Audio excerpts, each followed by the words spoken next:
வணக்கம் அலசல் நண்பர்களே. இந்த வீடியோவில் அலசல் மூலிகை வரிசையில் 323வது மூலிகையாக நம்ம நறுவலி மூலிகை வகைகள் ஒன்றான அச்சு நறுவலி மரத்தை பற்றி அலச போகிறோம். அதுக்கு முன்னாடி நம்ம யூடியூப் அலசல் சேனலுக்கு நீங்கள் புதுசாக வந்திருந்தீங்கன்னா இப்போவே கீழே இருக்க சிவப்பு கலர் சப்ஸ்கிரைப் பண்ண கிளிக் பண்ணி சப்ஸ்கிரைப் பண்ணிங்க. கூட பக்கத்தில் ஒரு பெல் சிம்பலும் சேர்ந்து வரும், அதையும் சேர்த்து கிளிக் பண்ணி வச்சுங்க. அப்போ தான் நம்ம ஃபியூச்சரில் போகக்கூடிய ஒவ்வொரு மூலிகை வீடியோக்களையும் நீங்களும் காண்பதற்கு எளிதாக இருக்கும். இப்போ இந்த அச்சு நறுவலியை பற்றி நம்ம அலசலாம். இதனுடைய அறிவியல் பேர் மற்றும் குடும்பங்களை இப்போ நீங்கள் வீடியோவில் பார்த்துக்கிட்டீங்க உங்கள் ரெஃபரன்ஸ்க்காக. இந்த அச்சு நறுவலி மூலிகையினுடைய மரத்தினுடைய வேறு பெயர்கள் என்ன அப்படின்னு பார்த்தோம்னா அச்சு நறுவல்லி, அச்சு நறுவில்லி, அச்சு நறுவிலி அப்படின்னு தமிழில் சில பெயர்களும், ஆங்கிலத்தில் scarlet cordia, geiger tree, olive wood, sea trumpet அப்படின்னு சில பெயர்களும் இருக்குது. இதில் எத்தனை வகைகள் இருக்குது அப்படின்னு பார்த்தோம்னா இதில் நறுவலி வகைகளில் சிறு நறுவலி, பெரு நறுவலி, நறுவலி, நாய் நறுவலி, அச்சி நறுவலி அப்படின்னு நிறைய வகைகள் இருக்குது. இது எங்கே வளருது அப்படின்னு பார்த்தோம்னா இந்த மரம் அதிகமாக கடற்கரை ஓரங்களில் காணப்படுகிறது. மேலும் இது சாலை ஓரங்கள், ஆற்று ஓரங்களினுடைய கரைப்பகுதிகள், பூங்காக்கள், பள்ளிகள், அலுவலகங்கள் மற்றும் சில வீடுகளில் கூட இது இந்த பூக்களினுடைய அழகுக்காக வளர்க்கப்படுகிறது. இதனுடைய அமைப்புன்னு பார்த்தோம்னா இது அதிகபட்சம் 30 அடி வரைக்கும் உயரமாக வளரக்கூடிய குறுமர வகையாகும். இது குறைவான உயரத்திலேயே பல கிளைகளாக பிரிகிறது. இதனுடைய மரத்தண்டு வெள்ளை அல்லது சாம்பல் நிறமானது. இந்த மரத்தினுடைய இலைகளை பார்த்த உடனே நமக்கு பேயத்தி மரத்தினுடைய இலைகளும் பிராய் மரத்தினுடைய இலைகளும் தான் நினைவுக்கு வந்தது.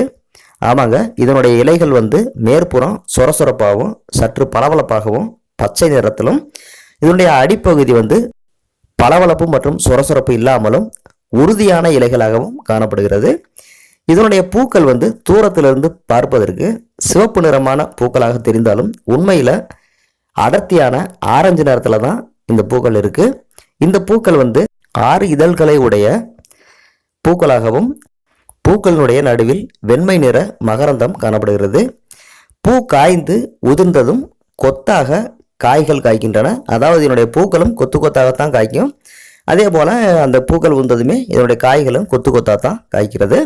இந்த காய்கள் கூம்பு வடிவத்தில் உறுதியாக உள்ளன.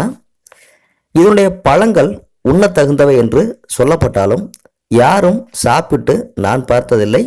ஏன்னா இந்த மரங்கள் நம்ம பகுதியில் அதிகமாக இல்லை, எங்கேயோ ஒன்று இருக்குது. இந்த பழங்களை ஊறுகாய் போடக்கூட பயன்படுத்துவதாக சொல்லப்படுகிறது. இதனுடைய விதைகள் உறுதியாக உள்ளது, கெட்டியாக இருக்குது. அவ்வளோ சீக்கிரம் உடைக்க முடியல. அடுத்து இதனுடைய குணத்தை பற்றி கொஞ்சம் பார்க்கலாம். இந்த அச்சு நறுவலி பூ மற்றும் பழங்கள் மருத்துவ குணம் வாய்ந்தவை. இது ஆஸ்துமா, பிறப்பு உறுப்பு நோய்கள், காய்ச்சல், புண்கள், தலைவலி, இருமல் போன்ற பல நோய்களுக்கு மருந்தாக பயன்படுகிறது. அடுத்ததுடைய மருத்துவ பகுதி செல்லலாம். இந்த அச்சு நறுவலியினுடைய கனிந்த பழங்களை சாப்பிட்டு வர ஆஸ்துமா, இருமல், காய்ச்சல் இவை எல்லாமே சரியாகும். இதனுடைய பூக்கள் 20 எடுத்து 1 லிட்டர் நீரில் போட்டு சுண்ட காய்ச்சி வடிகட்டி இளஞ்சூட்டோடு பிறப்பு உறுப்பு பகுதியில் கழுவி வர, பிறப்பு உறுப்பு பகுதியில் புண்கள் மற்ற நோய்கள் இருந்தால் அவை சரியாகும்.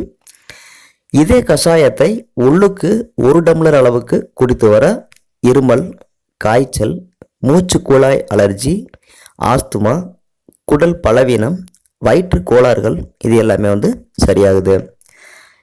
இந்த மரத்தினுடைய பட்டையை கஷாயம் வச்சு அந்த கஷாயத்தில் புண்களை கழுவிட்டு வந்தோம்னா புண்கள் விரைவில் ஆறிவிடும்.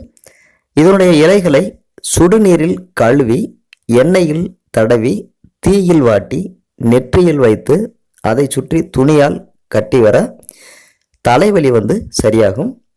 மேலும் இதனுடைய இலைகள் சொரசொரப்பாக கடினமாக உள்ளதால் காய்ந்த இலைகளை பிராய் மர இலைகளை போலவே பலகைகளை தேய்க்க ஒரு எமரி சீட் அல்லது உப்புத்தாள் போல பயன்படுத்தப்படுகிறது. இந்த மரம் பார்த்தோம்னாவே நமக்கு பேயத்தி மரம் மாதிரி தான் இருக்குது. ஆனால் பேயத்தி மரம் ரொம்ப உயரமாக வளரும். இது வந்து கொஞ்சம் குட்டையாக இருக்குது. பேயத்தி மரத்தில் வந்து பால் வரும், இதில் வந்து பால் வருவதில்லை. இந்த மரம் வந்து பார்த்தாவே வந்து நல்ல, இதனுடைய இலைகள்லாம் வந்து ரொம்ப உறுதியாக இருக்குது. இந்த மரம் வந்து எப்படி தன்னுடைய இனத்தை விருத்தி செய்கிறது அப்படின்னு பார்த்தோம்னா, இந்த மரம் வந்து தன்னுடைய விதைகள் மூலம் இனவிருத்தி ஆகிறது. இந்த விதைகள் வந்து ரொம்ப உறுதியாக இருக்குது. இதை வந்து முளைக்க போடுறதுக்கு முன்னாடி சுடுநீரில் ஒரு குறிப்பிட்ட மணி நேரங்கள் வந்து ஊற வச்சுட்டு அதுக்கப்புறமா வந்து அதை நட்டோம்னா விரைவில் நம்ம வந்து இதனுடைய செடியை வந்து வளர்க்க முடியும். இதனுடைய மற்ற வகைகளான சிறுநறுவிலி, பெருநறுவிலி மற்றும் மூக்குச்சளி பழம் என்று சொல்லக்கூடிய நறுவிலி, இதுபோல நிறைய மர வகைகள் இருக்கிறது. அதை பற்றியெல்லாம் அடுத்தடுத்த அலசலை நம்ம பார்க்கலாம். இந்த வீடியோவில் நம்ம நறுவலி வகைகளில் ஒன்றான அச்சி நறுவலி மூலிகையை பற்றி அலசணும். இந்த வீடியோ பிடிச்சிருந்ததுன்னா லைக், ஷேர் அண்ட் கமெண்ட் பண்ணுங்கள். மீண்டும் இதே போன்ற ஒரு அருமையான, அபூர்வமான, அதிசயமான பல மூலிகைகள் அலசலோடு உங்களோடு இணைந்து அலசும் வரை உங்களிடமிருந்து விடைபெற்றுக் கொள்ளும் நான் உங்கள் நல்லசாமி. வணக்கம் நண்பர்களே, நன்றி.